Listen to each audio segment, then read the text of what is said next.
Hello, I'm Severin Suzuki, speaking for ECHO, the Environmental Children's Organization.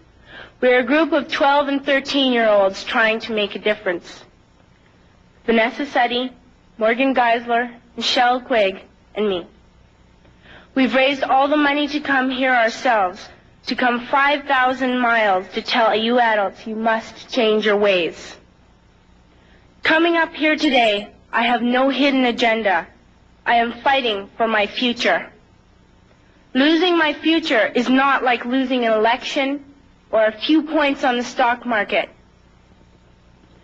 I am here to speak for all generations to come. I am here to speak on behalf of the starving children around the world whose cries go unheard. I am here to speak for the countless animals dying across this planet because they have nowhere left to go. I am afraid to go out in the sun now because of the holes in our ozone. I am afraid to breathe the air because I don't know what chemicals are in it. I used to go fishing in Vancouver, my home, with my dad, until just a few years ago we found the fish full of cancers. And now we hear of animals and plants going extinct every day, vanishing forever. In my life, I have dreamt of seeing the great herds of wild animals, jungles and rainforests full of birds and butterflies. But now I wonder if they will even exist for my children to see. Did you have to worry of these things when you were my age? All this is happening before our eyes, and yet we act as if we have all the time we want and all the solutions. I'm only a child, and I don't have all the solutions. But I want you to realize, neither do you. You don't know how to fix the holes in our ozone layer. You don't know how to bring the salmon back up in a dead stream. You don't know how to bring back an animal now extinct. And you can't bring back the forest that once grew where there is now a desert. If you don't know how to fix it, please stop breaking it. Here, you may be delegates of your government, business people, organizers, reporters, or politicians, but really, your mothers and fathers, sisters and brothers, aunts and uncles, and all of you are someone's child. I'm only a child, yet I know we are all part of a family, 5 billion strong.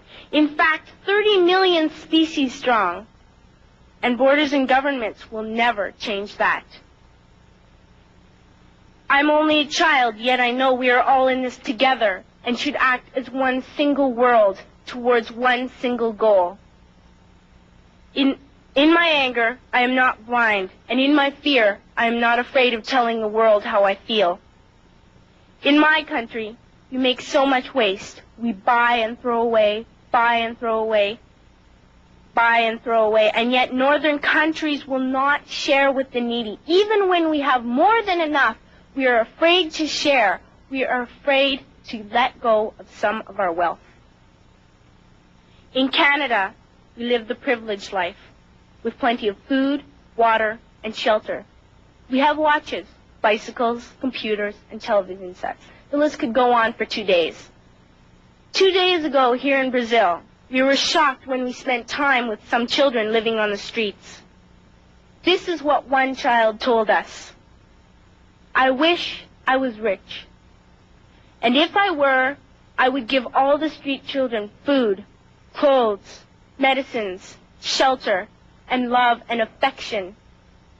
If a child on the streets who has nothing is willing to share, why are we who have everything still so greedy? I can't stop thinking that these are children my own age, that it makes a tremendous difference where you are born. That I could be one of those children living in the favelas of Rio. I could be a child starving in Somalia, or a victim of war in the Middle East, or a beggar in India.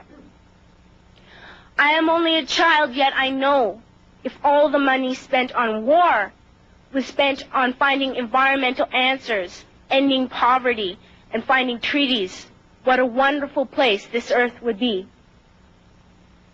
At school, even in kindergarten, you teach us how to behave in the world. You teach us not to fight with others, to work things out, to respect others, to clean up our mess, not to hurt other creatures, to share, not be greedy. Then why do you go out and do the things you tell us not to do? Do not forget why you are attending these conferences, who you're doing this for. We are your own children. You are deciding what kind of a world we are growing up in. Parents should be able to comfort their children by saying, everything's going to be all right. It's not the end of the world, and we're doing the best we can. But I don't think you can say that to us anymore. Are we even on your list of priorities? My dad always says, you are what you do, not what you say. Well, what you do makes me cry at night. You grown-ups say you love us, but I challenge you, please, make your actions reflect your words. Thank you.